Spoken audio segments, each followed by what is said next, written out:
وإذن سلام يا دي هذا أنا كما علينا في الصدر هذه أدك قالي وهو السيء أنا مقعي واحد مهد محمد صلاة هنقول الشيء مقالة لسمرات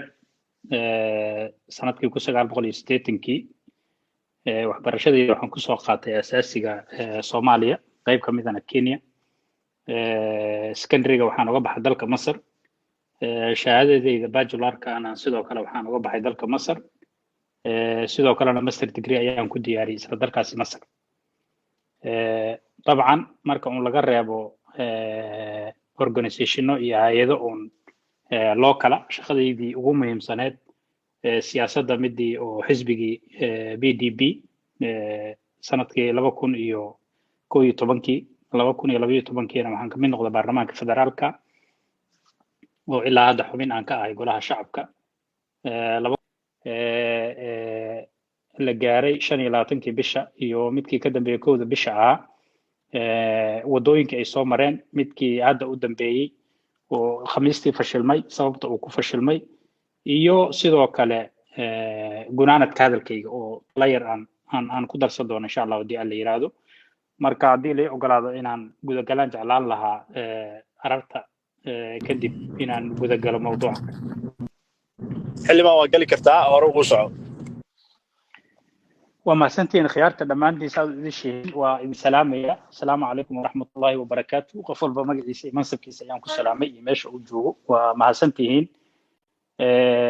waxaan rabaa marka inaan ka soo bilaabo dadaaladii hore soo sida hadalkayga aan ku bilaabay maalintii 18 bisha ay ahayd Febraayo waxa anaga noo yimid khiyaar senataro iyo ganacsato iskugu jira oo ra'iisul wasaare Roble xigto hoose la ahaa waxayna noo sheegeen fariin ay ka wadeen ra'iisul wasaaraha iyo codsi uu soo jeediyay waxa arkay khiyaartaas noo yimid xildhibaanada iyo ganacsatada iskugu jiray xildhibaano iyo murashaxiin isku beela oo beesha hadda aan ka soo wada jeedno dabcan in ay fahmaan qiyaasaya fariinta ay wadeen waxay ahayd in ra'iisul wasaaruhu doonayo inuu la kulmo murashaxiinta oo erge ay ka yihiin prime ministerka waxaan ku niri ergadii ka socotay ra'iisul wasaaraha waan idinka gudoona fariinta waanan qaadaynaa waxaan la wadaagaynaa odayaasha murashaxiinta hadda team yar oo isi soo abaabulay oo si hoos inay isku arkaan ay ahayd aan ay qoladanadan hadda meesha iskugu timid kadibna dib ayaan u ballanay fariintii waxaan gaarsiin waa ka qaadnay waxaan gaarsiinay murashaxiinta idilkood shirkii ku xigana wuxuu dhacay isla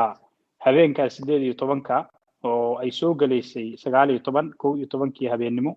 ayay murashaxiinta kula kulmeen hotel Dikali oo ay deganaayeen qaar kamid ah murashaxiinta oo madaxweynayaashii hore Soomaaliya ay ugu waaweynayeen waxayna runtii ka codsadeen soo jeedin ah laba shay oo aamida koobaad ay tahay in prime ministerka ay la kulmaan murashaxiintu si loola kulmo prime ministerkana waxay yiraahdeen waxaan codsanaynaa mudaaharaadka maalinta beriya oo jimcaha qorsheysan in la baajiyo oo dib loo dhigo waxaa lagu yiri waxaan rabnaa anaga qorshahan mudaaharaadka muddo ayuu soo socday oo murashaxiinta ay ku yiraahdeen waxaan doonaynaa mudaaharaadkaas nabada inuu nagu dhaco prime ministerka iyo xukuumadda waxaan doonaynaa inay nagala shaqeeyaan arrinta kale ee wada hadallada siyaasadeed iyo tabashooyinka jira ee prime ministerku uu leeyahay inaan xaliyaan rabaana markii mudaaharaadkaas uu dhamaado waxaan doonaynaa inaan gudagalno iyadoo wax shuruudaha lagu xiraya aysan jirin runtii waa ka cuslaysteen ragga odayaasha ah oo fariintaas waday kadibna waxaa loo soo jeediyay tala awaaye noo keena prime ministerka aragtidanada ha dhageysto annagana tiisa aan dhageysano markaan wada hadalna kadib inay wax ka soo baxaan ayaa suuragala runtii waa cuslaysteen sababtuna waxay ahayd wada hadalka markiisii hore ayaa waxba ku xirnaaba shuruud ah in murashaxiintu ay ballan qaadaan mudaaharaadka la dhigayo maalinta jimcaha in la joojiyo kadibna markaas ay la kulmaan ra'iisul wasaaraha طبعا arrintaas ma suura gelin waa soo tageen markii ay soo tageen saacad kadib baaradii 12kii habeenimo oo la galay 19kii February waa tii weerarka lagu qaaday hotelkii ay deganaayeen ciidamada murashaxiinta oo ay ku jireen labadii madaxweyne hore iyo gudoomiyihii hore baarlamaanka meeshaas dhaawacyo iyo dhimasho runtii aad iyo aad u fool xun ayaa ka dhacay kadibna maalinkii habeenkii dhibkaas oo dhacay subaxeedii waa tii laga mudaharaaday dhinacan kale number 4 ilaa hotel jazeera inta u dhaxaysa oo dadku ayaga oo wada arkaya mudaharaadkii dadka shacabka iyo mas'uuliyiin xilal dalkan ka soo qabtay iyo murashaxiin iyo xildhibaano ka tirsan labada aqal ee baarlamaanka federaalka ay horboodayaan runtii sidaad aragteen xabadaha loola dhacayay oo runtii waxaa aad fool xun ahaa intaas markii ay dhaceen kadib galabnimadii 19 February ra'iisul wasaare ayaa wuxuu qabtay shir jaraa'id oo uu ku codsanayo in wadahadal asaga lala furo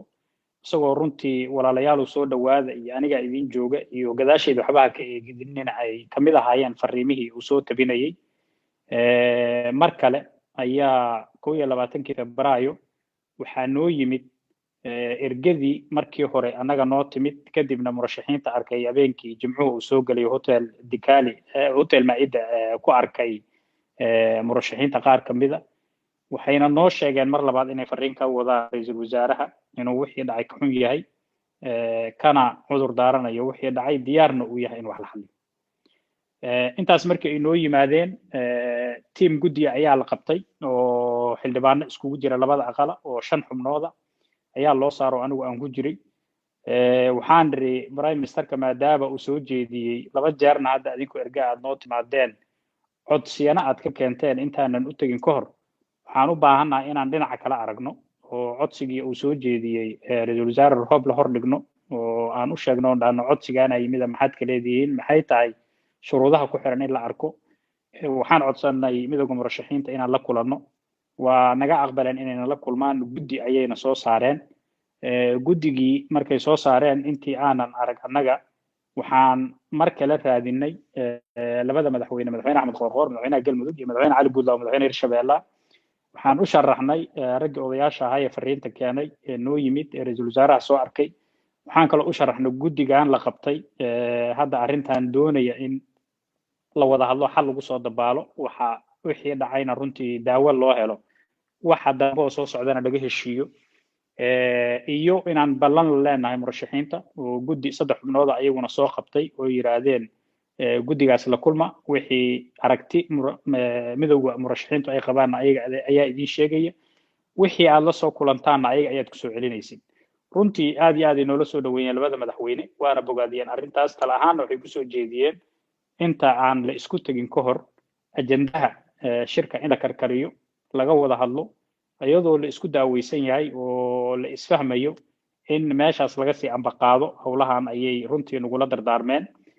qayb weyna runtii way ka ahaayeen xal u helidda heshiisyadii hore la gaaray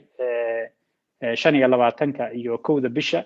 oo kii 1 bishana uu ahaa runtii dhamaystirkii 25 la gaaray kii 25 kana runtii si xoog leh ay nagala shaqeeyeen guddiga 5 xubnood ahaa loo saaray arrintan runtii inay galaan 22 bisha ayaa la kulanay midowga murashaxiinta waxaanan weydiinay shuruudahooda iyo waxa ay ka qabaan wada hadalkan hadda ra'iisul wasaaruhu oo soo bandhigay 3 qodob ayay noo dhiibeen qodobka koowaad wuxuu ahaa wixii dhacay 19 February cudurdaar in laga bixiyo oo xukuumaddu ka bixiso cambaarayso isla markaasna dabaanad qaado xukuumadda inaysan soo laabanaynin arrintan oo dib dambe aysan u dhacaynin qodobka labaadna wuxuu ahaa mudaharaadkii jimcaha la carqaladeeyay in la fasaxo amnigiisana dawladdu ay ilaaliso qodobka saddexaadna wuxuu ahaa wada hadallada doorashooyinka murashaxiintu inay doonayaan inay qayb ka qaataan oo door laga siiyo ama rool saddexaas qodob ayaan qaadnay waxaan la kulanay ra'iisul wasaarihii guddiganagii 5 xubnood ahaa 23 bishii labaad 2011 saddexdii qodob ayaan u sharaxnay waa nala soo dhaweeyay runtii ra'iisul wasaaruhu oo markii horeba qodobka 19 February iyo mudaharaadka tiimkii u tagay ama qolooyinkii u tagaba waa kala hadla ayaga ruuxooda ra'yi ayuu ka qabay wuxuu noo sheegay ra'iisul wasaaruhu inuu runtii ka cudur daaranayo kana xun yahay wixii dhacay 19 February guddi madax bannaanna u saarayo arrintaas oo baaritaan ku soo sameeyay ciddii ay ku cadaatana tilaabo sharciya laga qaadi doono qodobka ku saabsan mudaharaadka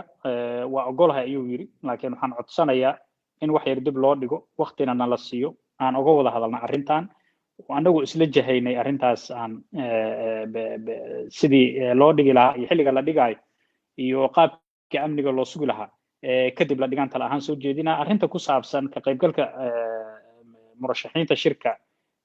dib ayaan ula laabanaya ayuu yiri waxaanan ku warcelinayaa ragga saaxiibada ee taladu igala dhahayd sidoo kale isla gogashaas guddiganaga shanta ra-iisul wasaare wuxuu ka codsaday inaan ku hara aniga oo kala shaqeeyo sida heshiiska la qori doono qodobadan labada hoon isla sheegnay iyo qodobka kale oo siyaasadda oo saaxiibadiisa uu kula laaban doono meeshaas ayaa marka waxaa ka soo bilowday wada hadalkii iyo heshiiskii qaabkii loo mari lahaa iyo wadadii loo qeexi lahaa heshiiskii waxaa ku yimid sidaas 25 Febraayo runtii caqabado ayaa jira mar waliba imaanayay oo dhinaca nidaamkan hadda uu ka tirsan yahay ra-iisul wasaaruhu soo wajahaya runtii oo talada dabada lagula dheganaa oo taleefana la dirayay oo dad ergooyina la soo dirayay oo heshiiska iyo qaabka uu qornaa runtii doodiisa aan raalli laga ahayn laakiin runtii waxaan aad iyo aad uga mahad celinayaa madaxweynayaasha galmudug iyo hirshabelle inay kaalin runtii aad iyo aad halaasi oo arrintaas ka qaateen dhammayntooda iyo in la isku fahmo sidaas ayuu ku yimid heshiiskii 25 Febraayo oo labadii qodob oo la qoray iyo qodobkan kale oo siyaasaddu la yiri wada hadaladiisa dib ha loo sii wado ay runtii ku yimaadeen waa la balbalaariyay qodobada laakiin xur ahaan labadaas qodob ay runtii salka ku hayeen kadibna waxaa la qabtay shirkii labaad ee Dikali oo maalinta Isniinta kooda Maarch bishu ay ahayd qodobada lagu gaaray maalintaas heshiiskii Dikali labo waxaa runtii ay kaabayeen ama dhamaystirayeen heshiiskii hore loo gaaray 25 bish qodobka koowaad wuxuu ahaa muddaynta banaanbixi dib loo dhigay oo la yiri muddo 10 cisho gudahooda ayuu ku dhacayaa ama ku qabsoomayaa qodobka labaadna wuxuu ahaa maadaama xukuumaddu ay garowshii ka bixiday wixii dhacay 19 February in loo saaro guddi oo baaritaan ku soo sameeya iyo sidoo kale guddi qabanqaabiya banaanbaxa oo la yiri qaabka amniga dawladdu u sugayso ama xukuumaddu u sugayso ayaa waxaa la doonayaa in wax la iskaga afgarto ama la isla ogaado si ciidamada murashaxiinta ula socda iyo ciidamada amniga sugaya oo san dhexdooda khilaaf uga imaan oo isku dhacay meesha suga imaan guddigii labada dhinac ahaana meesha ayaa lagu magacaabay oo midna baaritaanka loo diray midna banaanbax loo diray arrinta siyaasadda iyo doorashooyinkana waa la isla fahmi waayey laakiin waxaa lagu ballamay in wada hadallada la sii wado oo meeshaas laga sii ambaqaado waxaa kaloo shirka markii uu dhammaaday la soo jeediyey in la magacaabo guddi farsamo oo soo karkariya arrimahan siyaasadda laakiin dib dambe annaga aan ka fahanno ujeedadu inay ahayd runtii in la fashiliyo wada hadallada arrintan ku saabsan siyaasadda ama xataa qodobadii hore oo lagu heshiiyey qaabkii loo xagaldaacin lahaa guddigaas wuxuu ka koobnaa aniga iyo jenaraal cabdi qaybdiid oo ka soconay guddigii hore xubnaha iyo shanta ahaa iyo heshiiskii hore ee Dikali 1 iyo Dikali 2 ka soo shaqeeyay wasiirka waxbarashada iyo wasiir dawla Cabdiraxmaan Dheere Cabdullaah Carab iyo Cabdiraxmaan Dheere oo dhinaca xukuumadda ka socday labadaasuna waxay ka socdeen dhinaca xukuumadda oo waxay yiraahdeen annaga ayaga nagu matali doona wada hadalladan waxayna ka soo galeen ayagu markii shirkii uu dhamaaday maadaama la ballamay khamiis in la isku soo laabto ayaa waxay yiraahdeen waxaan u baahanahay guddi labada dhinac oo ayagu ay soo jeediyeen ha ka sii shaqeeyeen la guddigii hore oo markii hore heshiiskii Dikali 1 iyo Dikali 2 ka soo shaqeeyay arrintaana sii ambaqaadeen oo meesha ka sii wadeen laakiin waa ka cudur daarteen oo xukuumaddu waa diiday oo waxay yiraahdeen maye wasiirada qaar kamid ah waliba joogay waxay soo jeediyeen maye waxaan u baahanahay xubno cusub oo dhinacna ka socda oo nimankii hore isxil qaamay aan ahayn in meesha lagu daro laga wada hadlo arrintan siyaasadda guddigeennii waxaan kulannay maalintii Arbacada ee bishu ahayd 3 bisha dood dheer iyo falanqayn kadib waxaan isla garanay laba qodob guddiganaga afarta ahaa amniga iyo maamulka doorashada in si buuxda mas'uul uga noqdo ra'iisul wasaaraha iyo golihiisa wasiirada maadaama qodobkaas mucaaradku markii hore waxay soo jeediyeen amniga maadaama taliyaashii habeenkii 19 weerarka ku qaaday musharaxiinta ay weli xilka hayaan inay runtii aad u adag tahay in la isku aamino amni ayagu ay mas'uul ka yihiin ama ciidan ayagu ay taliyaal ka yihiin waxay qabeen tala ahaan marka ay soo jeediyeen waa in la bedelo taliyaashaas taliyaal kale oo loo qaateena oo dhexdhexaad ka ah oo siyaasadda aan ku dhex milmaynin waa in loo magacaabo oo oo sida ugu dhaqsiyaha badan loo magacaabo ama waa in shaqo joojin lagu sameeyo saraakiishan haddii xataa aan loo diyaarsanayn in la magacaabo waa in shaqo joojin lagu sameeyo oo dad kaloo siyaasadda ka madax bannaan arrintaas loo dhiibo ayagu mas-uul ay ka noqdaan qodobkaas runtii dood dheera ka timid laakiin markii dambe annaga waxaan isla garanay amniga iyo maamulka doorashada in si buuxda ra-iisul wasaaruhu asagu u damaanad qaado inuu mas-uul ka yahay maadaama shaqo fulineed ay tahay shaqada fulintana ra-iisul wasaare xukuumaddiisa iska leeyihiin qodobka labaadna waxa waa arrinta ka qaybgalka shirka dowladda federaalka iyo dowlad goboleedyada in ra-iisul wasaaraha xukuumadda oo qabto shir gaara oo ay yeelanayaan midowga murashaxiinta iyo madaxweynayaasha dowlad goboleedyada iyo gobolka banaadir si xal looga gaaro arrintan markii hore waxay soo jeediyeen mucaaradku in ra-iisul wasaaruhu asagu uu sheego inuusan waxba ka qabin in murashaxiintu ay ka qayb galaan wadahadalladan lagu xalinayo tabashooyinka ka jira doorashooyinka maadaama dhowr shir la iskugu yimid tabashooyinkii la xallin waayey weli caqabadii siday u taagan tahay dalkuna doorasho inuu aado ay tahay ra-iisul wasaaruhu si uu uga cudur daartay wuxuu yidhi aniga dee mas-uuliyaddaas keligay ma qaadi karo dowlad goboleedyada igala dhexayda madaxweynayaasha dowlad goboleedyada saxiixyaal ayaa jiray oo madaxweynaha waqtigiisu dhammaadee farmaajo iyo madaxweynayaasha dowlad goboleedyada gobolka banaadir ahaa oo 7 ahaa arrintaas marka go'aan wadar ogola in laga gaaro ayay u baahan tahay marka waxaan doonayaa in dhinacaas loo riixa arrintaas markii runtii dood dheer aan gelinay waxaan isla garanay prime ministerku inuu shirkaas isagu qabto oo dowlad goboleedyada madaxweynayaashooda iyo la isku keeno murashaxiinta meeshaas looga doodo doorka murashaxiintu muxuu ahaanayaa tabashadoodu maxay tahay sidee loo qaadaa dhigi karaa waqti dheer ay naga qaadata laakiin markii dambe meeshaas ayaan iskula soo gabagabaynay kadibna guddiganaga maadaama 2 qaybood oo ka koobnaa waxaan ku ballanay qolo waliba qolada kale inay inta ku laabato ka soo gado oo ra'yigeedii ku celido aniga iyo tiimkayga waxaa loo soo diray dhinacan murashaxiinta inay arrintaas kusoo qanciyaan طبعا waxaa kaloo kamid ahayd intaanan soo dhaafin arrinta amniga iyo taliyaasha ciidamada iyo maamulka doorashada inuu prime ministerku la wareego inuu madaxweynuhu waraaq qoro oo ku cadeynayo arrinta maamulka doorashada iyo amniga inuu prime ministerka iyo xukuumadda mas'uuliyaddeeda ay tahay iyadana looga dambeeyo maadaama madaxweynaadkiisa uu dhamaaday sidii hadda ka hor uu sameeyey maalin ay ka harsaneed madaxweynaadkiisa madaxweynihii hore Soomaaliya Xasan Sheekh Maxamuud annaga dhankeenii dabcan waxaan qaadnay qodobadii labada ahaa ee lagu heshiiyey hadda aan idiin sheegay miduna ay ahayd amniga maamulka doorashada inuu si buuxda mas-uul uga noqdo prime ministerka arrinta ka qaybgalka shirka murashaxiintana in la qabto shir gaaraho prime ministerku uu qabanayo oo murashaxiinta iyo madaxweynayaasha dowlad goboleedyada la iskugu keenayo kadibna go'aan looga gaarayo arrintaas annaga dhinacanagii murashaxiinta waa la kulannay waan u sharxnay arrintaas waana ku qancina laakiin runtii waxaa dhacay waxyaabo la yaab laho markii hore oo shirarkii horena runtii aan hore u jirin markii hadda heshiiskan dambe aan gaarayno oon isla garanaynana runtii aan miiska saarnayn laakiin markii aan soo kala tagnay kadib dhashay amaba markii aan kala tegayna qayb ka mid a ay bilowdeen tusaale ahaan siiqada markii aan ku heshiinay waxay naga codsadeen tiimkii dhinaca kale ka socday oo wasiir Cabdullaahi Carab iyo wasiir Cabdiraxmaan Dheere inaan horta ra-iisul wasaaraha loo dirin siiqadan iyagu ay iska soo arkaan kalena soo tashadaan taliyaha nabad sugidda Faad Yaasiin kadibna dib markii ayagu ay wax isku soo fahmaan ay prime ministerka loo gudbin doono saacado kadib ayay igu soo laabteen waxayna ugu dhaheen shirka maalinka beriya muddaysan dib in loo dhigo ayaan doonaynaa maxaa dhacay ayaan dhiriyo say wuxuu jiraan noomaysa sharci prime ministerka laga rabaa inuu murashaxiinta inta la hadlo uu yiraahdo duruuftaas ayaa ay haysa ama waxaas ayaan u baahanahay shirka dib ha loo dhigo ayaduna ma aysan dhicin subaxii waagu markuu bari maadaama xilli dambe ay xilliga runtii fariintaas aniga ii soo gaarsiiyeen subaxii markii waagu bariyay anigu ra-iisul wasaaraha ku laabtay waxaan weydiiyey sababta loo baajinayo shirka wuxuun ii sheegay inuusan ka warqabin waxbana kala socon arrintaas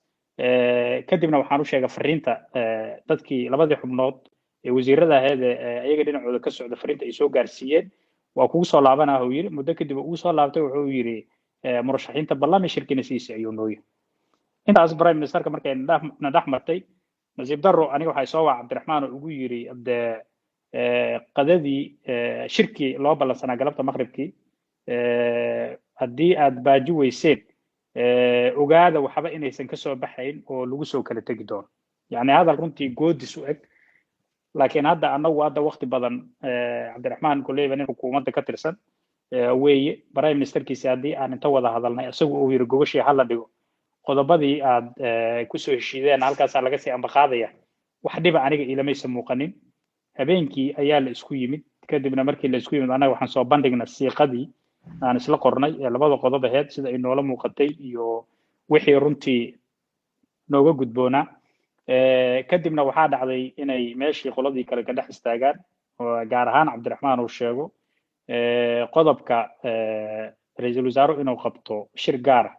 oo ay yeelanayaan mudugga murashaxiinta iyo madaxweynaha dowlad goboleedyada gobolka banaadir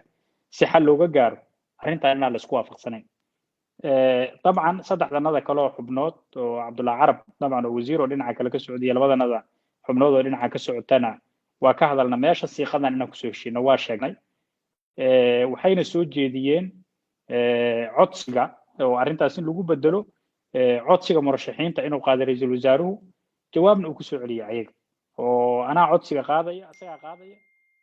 shirka madasha uu ka qayb geli doonaa kadibna wuxuu u sheegi doonaa codsigan adinka xaggeena inuu ka yimid codsigaasna murashaxiinta lagu soo celiyo hadhowdii haddii la yeeliyo haddii la diidan laguma guuleysan dood dheer ayaa ka dhalatay runtii saacad qaadatay markii muddo dheer la iska soo horjeeday ayaa waxaa la yiri waayahe inaan meeshan ku kala tagno hadda dadka Soomaaliyeed waxa ay naga sugayaan ama ay xamili karaan ma ahane aan siiqo kala raadin waxaa la soo jeediyay talo kale oo ah in amniga iyo maamulka doorashada iyo ka qaybgalka mudugga murashaxiinta shirka dowladda federaalka dowlad goboleedyada in la isla garto in ra'iisul wasaaraha xukuumaddu uu la tashi ula laabto kadibna shir la iskugu soo laabto maalinta isniinta oo bishu ay tahay 8 Maarso ayadiina waa la diiday waxaa la yiri shirkii ugu dambeeyay ayuu noqonayaa shir dambe oo la iskugu soo laabanayana lama arko ama sida anagu aan wuxuu rabna u yeela ama cid dambe oo meeshan iskugu imaanaysa lama arkay meeshan ugu la kala wado waa u sheegnay oo waxaan diray xukuumadda ayada laga rabaa inay runtii mas'uuliyad qaadato dalkan in hadda maanta qalalaasa ka dhacma dhibaato ka dhacdo wax faa'iido ku jira lama arko waxaan codsanaynaa sidaas daraadeed in jaanis la siiyo wada hadallada haddii aanan isfahmi karin oo heshiis meeshan uusan ku imaan karin wax dhiba uu ku jira lama arka in la yiraahdo ra'iisul wasaaraha ayaa qodobadii laga soo jeediyay shirka dib ula laabanaya xalna waa ka keenaya kun kale la isku yimaado annaga dib uma aragne waa la diiday ayadan muddo dheer markii haddana arrintaas runtii aynu hor taagneed ayaa waxaa la soo jeediyay tala saddexaad oo ah in shirka caawa saddexdan qodob si qoto dheer looga dooday oo arrimaha amniga iyo maamulka doorashooyinka furitaanka saaxadda siyaasadda iyo codsiga ka qaybgalka midowga murashaxiinta shirka dowladda federaalka ee dowlad goboleedyada dood dheer kadib in la isla gartay in ra'iisul wasaaruhu xal u raadiyo qodobadan laga wada hadlo oo waqtiga laga dhafo la yiraahdo ra'iisul wasaaruhu adigu mas'uuliyaddan qaado xalna u soo raadi iyadana waa la diido waxaa la yiri maya mas'uuliyaddan prime ministerka qoorta loo gelinayo mas'uuliyadu qaadi kara ma ahan wax la xamili kara ma ahan marka ma yeelayna iyadan nasiib darro 9 saacadood ee shirka uu socday qofka la doodaya murashaxiinta ama guddiga naga xataa hawsha u xil saarnaa wax diiday ma ahayn ra'iisul wasaaraha ma ahayn madaxweynaha Hirshabelle Ali Guudlaaw ma ahayn Cumar Finisha wuxuu ahaa Cabdiraxmaan Dheere oo wasiir dawla ah runtii markasto oo ra'iisul wasaaraha tala ama codsi loo soo jeediyana caqabad ayuu hordhigay uu leeyahay meeshan balaayadana ka soo socota sidaana loola jeeda waxa kaliya oo meesha ka aqrinayana waxay ahayd fariimo fahad soo dhiibayay oo meesha laga aqrinay wax kasta oo la yiraahdo wuxuu lahaa hal qoraal la ii soo diro fariina la diraya kadibna wuxuu leeyahay jawaabta timid sidaas anaga kuma qanacsanin yeelina mayn runtii waxaad ya aad runtii nasiib darro u ayay ahayd dadka dhan oo meesha joogo murashaxiinta ama guddigaana runtii isla arkayeen ama u jeedeen is araggeena Roble runtii rajo badan kama aanan qabin annaga markii horeba marka la fiiriyo muddadii la raadinayay wasaar Roble saanqaadkiisii hore dhismaha xukuumadda magacaabistii guddiyada doorashada iyo fashilka safaradii Puntland iyo Galmudug uu ku tagay waxa laga filan karaan runtii aad ayay u yaraayeen laakiin talo iyo tusaale noogu filan ayay ahayd inaan berri nagula eedeen annaga dadkii ehelka ahaa ee qaraabada ahaa ee noo yimid ra'yiga noo keenay yiri ra'iisul wasaaruhu xaloo wada in la dhageystaan doonaynaa in lala qaadaan doonaynaa arrimahan cakirinin kala furayo ballan qaado weeye hana lala soo arko runtii inaan la soo aragno oo waxa la sheegaya saraab inay ahaayeen annaguna aan ku soo qanacnaa ayaguna ay ku qancaan runtii wax weyn ayay ahayd oo aan isleenahay maantay dadka Soomaaliyeed dhammaantood waa ka wada dhigsan yihiin gunaanadka hadalkayga dalkan waxaa jooga madaxweyne madaxweyneedkiisu dhammaaday sida ku cad qodobka 9 ee dastuurka dambi ka galay dalka iyo dadka ayna tahay in maxkamad lagu soo taago laguna ciqaabo runtii dadkii uu laayay lagu ciqaabo dambiyadii uu ka galay runtii waxaa kaloo jooga ra'iisul wasaare madaxweyneedkiisu oo ra'iisul wasaare xukuumaddiisu xilgaarsiin ay tahay shaqadiisu ay tahay qabashada howl maalmeedka caadiga inta laga soo dooranayo ra'iisul wasaare isaga bedela sida ku cad qodobka 103 ee dastuurka ku meel gaarka Roble maanta waa ka wada qanceen sida aan dareemayo ehel iyo asxaab sokeeye shisheeye islaam iyo gaala waa wada arkeen waana la arkay runtii inuu yahay siyaasi asal madoorsha oo waxa uu Fahad iyo Farmaajo ay sheegayaan mooyee wax kale madaxiis inta ku soo dhacaan inuu qaadaa dhigo oo ka hadlo dalka iyo dadka fikir lagu badbaadi kara keena ama doon inuu saayn runtii dadka Soomaaliyeed waa xaqiiqsadeen annaguna oo ku soo qanacay haddaba aniga waxa ila tahay meeshan gunaanadka hadalkayga waxaan sii wadi doonaa halkankii aan ugu jirnay sidii dalka iyo dadka Soomaaliyeed looga dulqaadi lahaa dulmiga iyo diktatoriyada Farmaajo ku hayo waana laga guuleysanayaa insha Allah aad iyo aad u mahadsan